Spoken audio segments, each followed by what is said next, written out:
Petrol, diesel, রান্নার gas, ভোজ্য তেল, সোনা, তামা, রাসায়নিক সার এই পণ্যগুলির একটি বড় অংশ বিদেশ থেকে আমদানি করতে হয় ভারতকে। কিন্তু সম্প্রতি যুক্তরাষ্ট্র ইরান যুদ্ধের জেরে বৈশ্বিক জ্বালানি সংকট, সরবরাহ শৃঙ্খলে বিঘ্ন এবং মূল্যস্ফীতির চাপে এসব পণ্যগুলি ব্যবহারে সম্প্রতি সংযমী হওয়ার অনুরোধ করেন প্রধানমন্ত্রী নরেন্দ্র মোদী।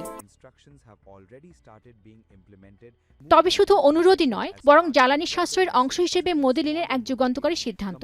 এবার নিজ গাড়ি বহরের আকার 50% কমানোর সিদ্ধান্ত ভারতের এই প্রধানমন্ত্রীর। বিভিন্ন সূত্রে বরাত দিয়ে খবরটি নিশ্চিত করেছে আনন্দবাজার পত্রিকা। এতে বলা হয়, এই বিষয়ে প্রধানমন্ত্রী নিরাপত্তার দায়িত্বপ্রাপ্ত স্পেশাল প্রোটেকশন গ্রুপ বা এসপিজির কাছে এই বিষয়ে নির্দেশ গিয়েছে। তবে প্রধানমন্ত্রী নিরাপত্তার বিষয়টি অবশ্যই নিশ্চিত করতে হবে বলে এই নির্দেশনায় উল্লেখ করা হয়।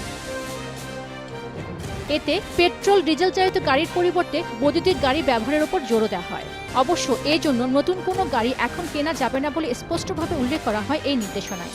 এদিকে কেন্দ্রের একটি সূত্রের বরাত দিয়ে আনন্দবাজার বলছে, নির্দেশ হাতে পাওয়ার পরই তা বাস্তবায়িত করার কাজ শুরু করে দিয়েছে SPG.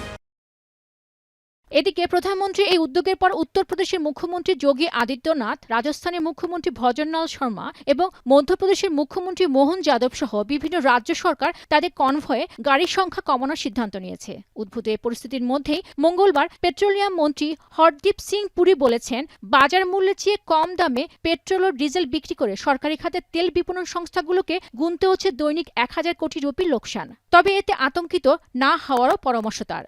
If you look at the fiscal situation, if you look at the fact that my oil companies are losing what? এদিকে মার্কিন যুক্তরাষ্ট্রের জ্বালানি অবরোধের মধ্য দিয়ে আগামী 15 মে থেকে পাম্পে জ্বালানির নতুন মূল্য ঘোষণার কথা জানিয়েছে কিউবার অর্থ ও মূল্য নির্ধারণ মন্ত্রণালয়। তবে সরকারের এমন ঘোষণায় সবকিছুরই দাম বাড়বে বলে হতাশায় দেশটির মানুষ। Todo va para arriba, entonces es algo, vamos a ver si podemos seguir echándonos, porque si se sube muy alto.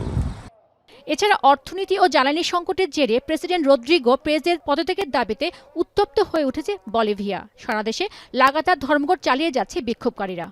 Rabia. De una vez que dicte estado de sitio, así nosotros vamos a tener nuestra alimentación, porque aquí nos están secuestrando los campesinos.